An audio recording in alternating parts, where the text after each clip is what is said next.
I would like to acknowledge the traditional owners of this land in which we meet today.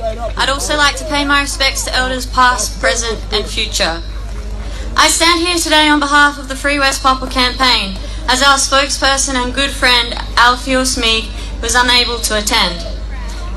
I would like to thank all the organisers of this event for providing an opportunity to share crucial information from West Papua. Indigenous Melanesian people of West Papua have endured racial injustice for the past 57 years under illegal Indonesian occupation and in collusion with the Australian government.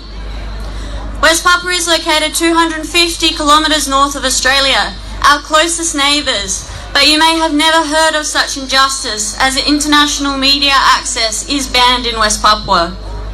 It is for this reason you may not have heard about the 500,000 who have lost their lives in the slow-motion genocide, or the racism, torture, rape and arrest experienced. Eden Babari and Ronnie Wandi, aged 19 and 23, were recently shot dead by Indonesian security forces whilst out fishing to provide food for their families during the coronavirus lockdown. It is not an unusual event to occur in West Papua, and I guarantee you every single West Papuan has their own story from the brutality of Indonesia. We just need to listen to their cries for help. The scenes we see in America right now to demand justice for the death of George Floyd are similar to those of the uprising in West Papua.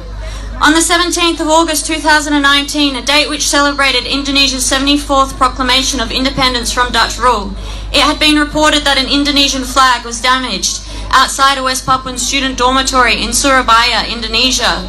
The report spread and attracted a crowd who taunted the students with racial speech, such as kick out Papua right now, and monkeys, get out, go back to West Papua.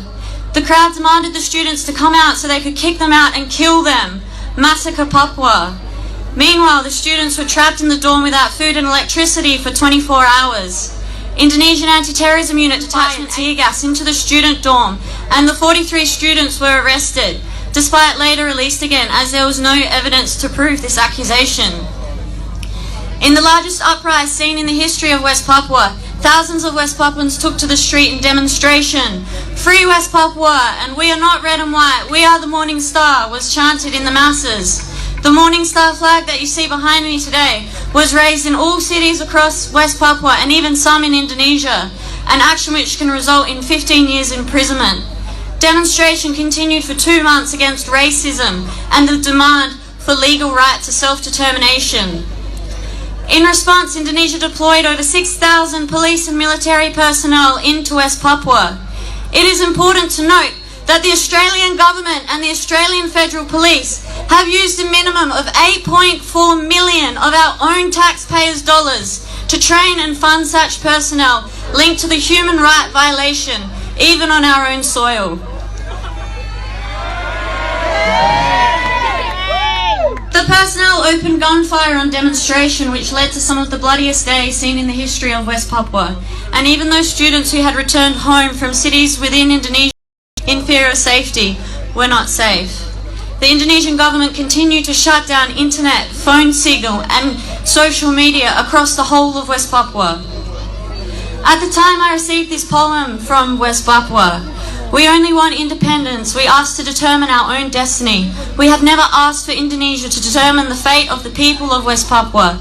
We Papuan students who are outside the island of Papua, our lives are uncomfortable, we are threatened, we want to go home because our mother and father are crying, blood-bathed and are calling us home. We pray and fight for our West Papuan nation, an independent and prosperous future without interference in our own land. Now on the 6th of June 2020, amidst the Black Lives Matter movement, 7 West Papuan political prisoners have been charged for treason in their involvement in the uprising of West Papua.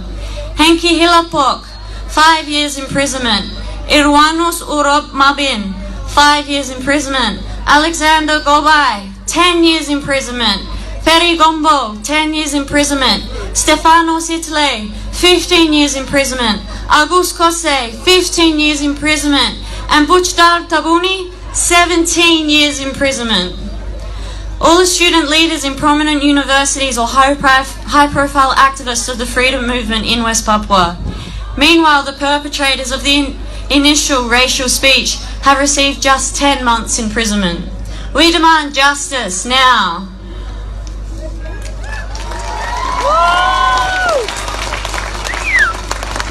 Cindy Makapori, a brave West Papuan student who spoke out at the Black Lives Matter protest in Melbourne last weekend, stated, "West Papua resonates with the Black and Indigenous communities in America, Australia and everywhere else in the world right now. We empathise with you. We feel your pain, anger, loss and understand your everyday struggle because we too have suffered for 58 years under illegal Indonesian occupation. Let's rise up and stand up together to fight the justice system and make justice happen."